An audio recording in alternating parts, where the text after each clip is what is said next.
Kembali lagi bersama kami di acara Ngabuburit Ramadan bersama Sekolah Wahidiyah Bulawang.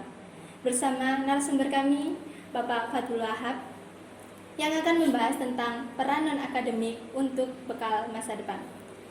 Non-akademik itu adalah prestasi yang diraih di luar pelajaran atau di luar kelas. Bisa dibilang prestasi non-akademik itu diraih dari bersosialisasi, berorganisasi, dan juga bermasyarakat. Lantas bagaimana peran prestasi non-akademik untuk masa depan? Kepada Bapak Fathul Wahab, kami persilakan. Terima kasih. Jadi non-akademik ini memang sesuatu hal yang sering dilupakan, bahkan sering tidak diperhatikan secara khusus. Banyak di sekolah-sekolah itu non-akademik ini lebih dibuat sebagai kegiatan ekstra sampingan atau kegiatan yang dimana siswanya hanya pokoknya ada. Padahal dalam kenyataannya non-akademik ini adalah sebuah kegiatan yang nanti akan berpengaruh pada masa depan peserta didik atau siswa-siswi baik SMP atau SMA. Mungkin itu adalah salah satu peranan non-akademik di sekolah, seperti itu. Jadi akademik dan non-akademik itu harus seimbang ya Pak ya? Nah, itu memang harus seimbang. Karena apa? Akademik, kalau kita membicarakan akademik, mungkin menurut jenengan akademik itu bagaimana sih? Kalau perannya? Menurut saya akademik itu lebih ke pelajaran Pak. Pelajaran. Ya, lebih Jadi, ke IQ. Berarti lebih kepada bagaimana cara menghafal, bagaimana cara mengingat-ingat, bagaimana cara mengerti, dan bagaimana cara memecahkan sesuatu sesuai dengan seperti matematika, sesuai dengan porsinya atau rumusnya yang ada. Setelah itu, kalau non akademik menurut jenengan sebagai siswa? Kalau menurut saya non akademik itu lebih ke organisasi atau di luar pelajaran Pak. Yang paling Saman suka di non akademik? Kegiatan bermasyarakat, contohnya pramuka. Pramuka. Ya. Sudah pernah ya? Sudah. Ya. Kebetulan saya dulu juga mulai sekolah dasar, mulai kelas 3 juga kegiatan non akademik saya juga mengikuti. Kebanyakan para siswa itu ikut di kegiatan non-akademik karena apa? Ketika di kegiatan akademiknya atau kegiatan menghafal, memecahkan masalah dengan rumus dan yang lainnya, itu mungkin ada beberapa siswa yang kurang. Jadi akhirnya karena dia tidak mendapat perhatian atau tidak, ini bukan bidang saya, akhirnya ketika ada kegiatan akademik di sekolah, mereka lebih bersemangat. Mungkin Anda pernah mungkin ya merasakan yang saya utarakan seperti itu tadi. Kalau saya dulu itu lebih menjuru ke akademik Pak. Jadi ke non akademik itu takut gitu. Takut. Iya. Padahal enggak seperti itu. Padahal akademik itu menyenangkan sekali. Jadi seperti mungkin pengalaman jenengan ketika di kegiatan pramuka banyak sekali.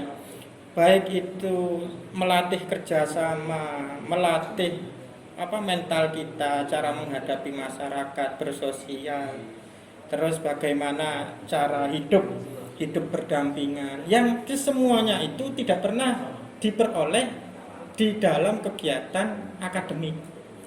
Jadi seperti itu. Jadi salah satu hal yang paling menarik di kegiatan non akademik adalah kegiatannya itu bersifat langsung dan sangat melibatkan, peserta atau siswa-siswa yang kurang di dalam prestasi akademiknya. Tapi kan terkadang juga ada Pak ya, siswa itu merasa kayak mau ikut non akademik itu minder gitu sama teman-temannya. Aku nggak bisa gini gitu. Kira-kira menurut Anda, kira-kira mindernya ini karena apa? Kira-kira? Karena misal ikut pramuka nggak bisa yel-yel gitu Pak. Gitu. Nah, disitulah pentingnya pembelajaran non akademik ini kepada masa depan kita. Karena apa? Ketika ada perasaan saya tidak bisa, saya takut, saya malu, ketika ikut kegiatan ekstra itu semuanya secara tidak langsung mereka belajar untuk berani, belajar untuk melakukan, belajar untuk memecahkan sesuatu, baik itu dipecahkan sendiri atau meminta bantuan orang lain, teman, guru, pembina, pelatih dan yang lain. Jadi salah satu keunggulan akademik di bidang itu, jadi bidangnya langsung kepada pemecahan masalah yang bersifat intern, bersifat pribadi pada peserta didik.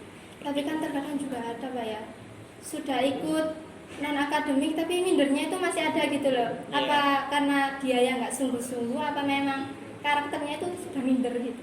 Kalau kita bicara masalah masih ikut tapi masih minder dan yang lainnya, kita ingat kecerdasan manusia itu ada beberapa, tidak hanya kecerdasan dalam bidang menghafal, ada kecerdasan dalam bidang bahasa, tata cara bahasa, kecerdasan dalam menghafal, menghitung dan yang lainnya, dalam olahraga. Nah, kesemuanya itu tidak serta-merta misalnya anak A menguasai semua bidang non akademik, tidak bisa.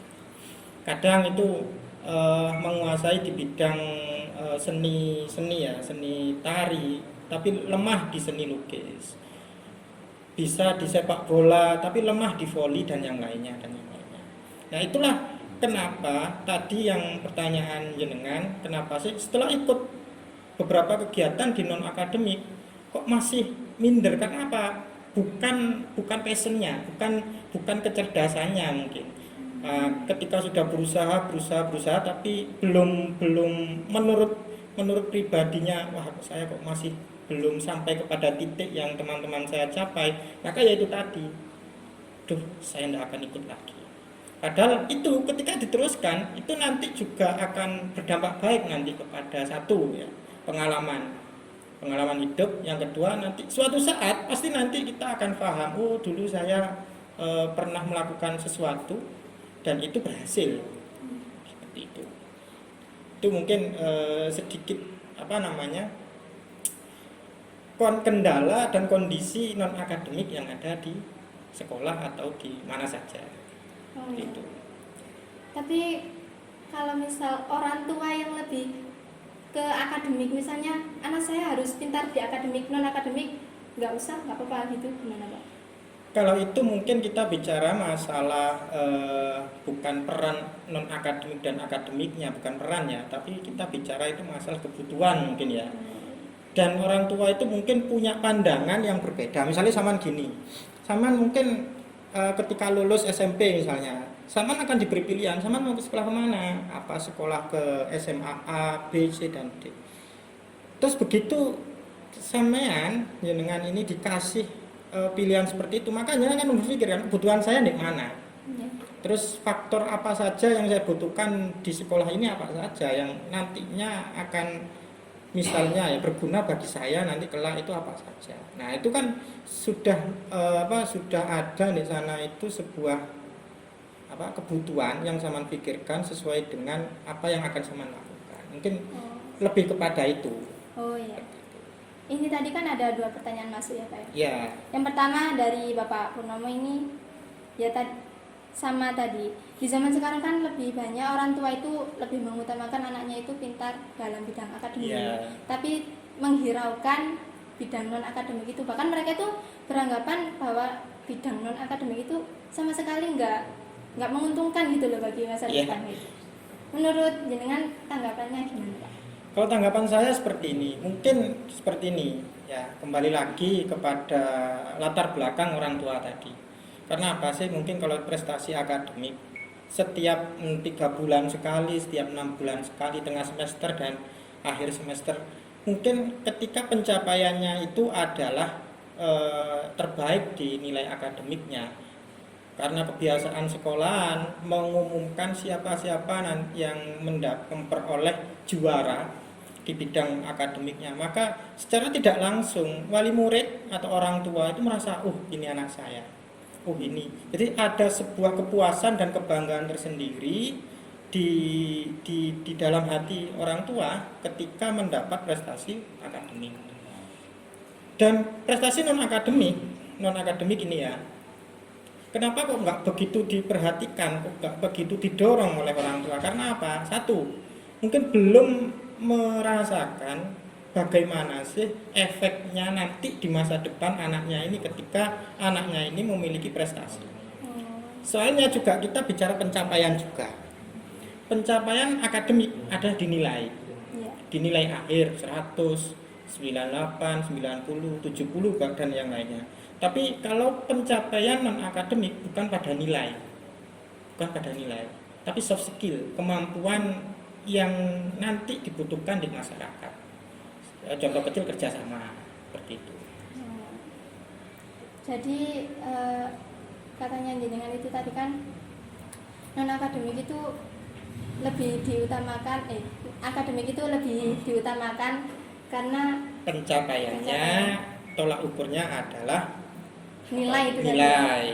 Jadi kalau anaknya itu pintar di akademik, otomatis orang tuanya itu wah ini anak saya gitu. Ya, terus pencapaiannya juga itu 6 bulan, 3 bulan sudah ada pencapaian. Oh, anak saya pintar terbukti dengan, mohon maaf ya, ranking 1, 2, 3, 4 sampai 10 besar, 20 besar dan yang lain. Tapi ketika non akademik pencapaiannya bukan ranking 1, 2, 3.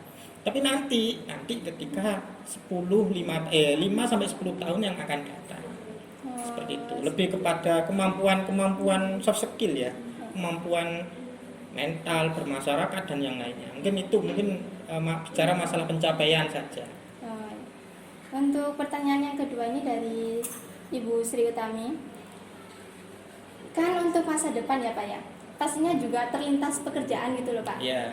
Dalam kita kalau mau melamar pekerjaan itu, otomatis kan yang dibutuhkan itu akademik. Bukan non-akademik. Iya. Kenapa kita sebagai pelajar juga harus menguasai dan mendalami non-akademik itu tadi? Ya, tadi sudah saya bahas sebenarnya. Ketika kerja yang dibutuhkan satu, memang ada di situ adalah syarat untuk melamar atau untuk mendapatkan suatu pekerjaan kita harus ada nilai akademik, prestasi akademik yang kita lampirkan untuk melamar pekerjaan itu.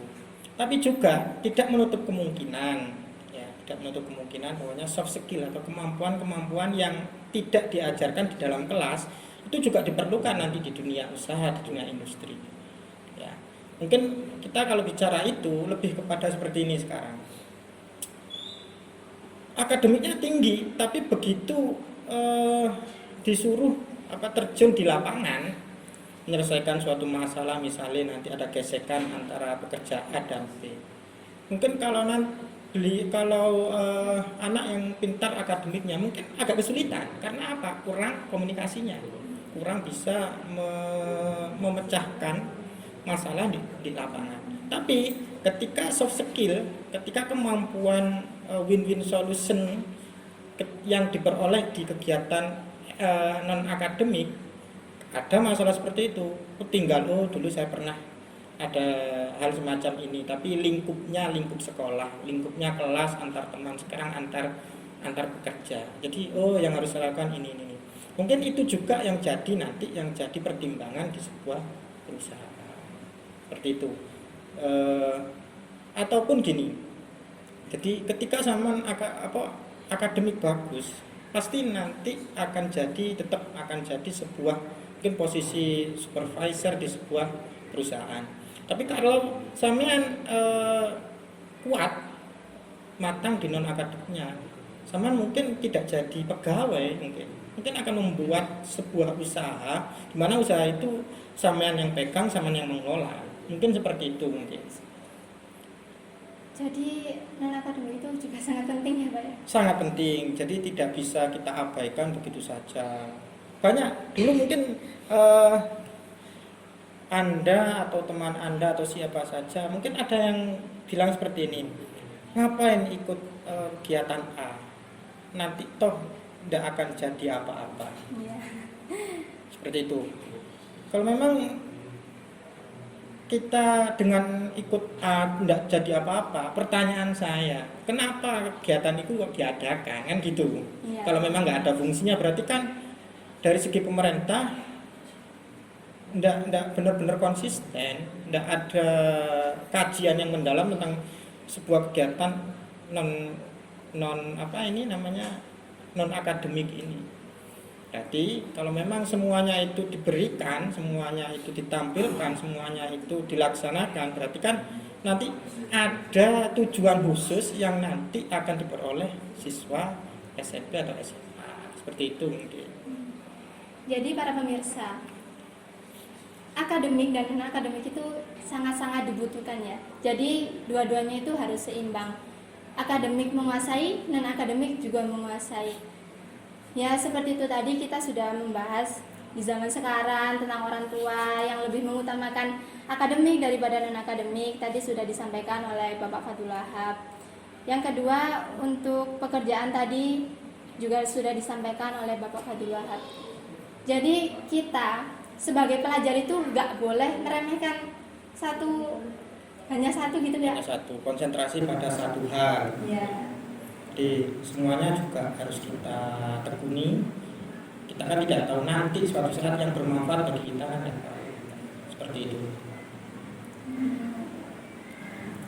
Jadi motivasi untuk para pelajar tetap semangat untuk mengejar prestasi akademik dan juga non akademik, karena dua-duanya itu sangat penting untuk masa depan kita. Benar begitu Pak ya? Mungkin ini sedikit materi yang disampaikan oleh Bapak Wahab. Segala salah dan hilang kami mohon maaf yang sebesar-besarnya. Akhirnya wabillahi taufiq wal hidayah. Wassalamualaikum warahmatullahi wabarakatuh.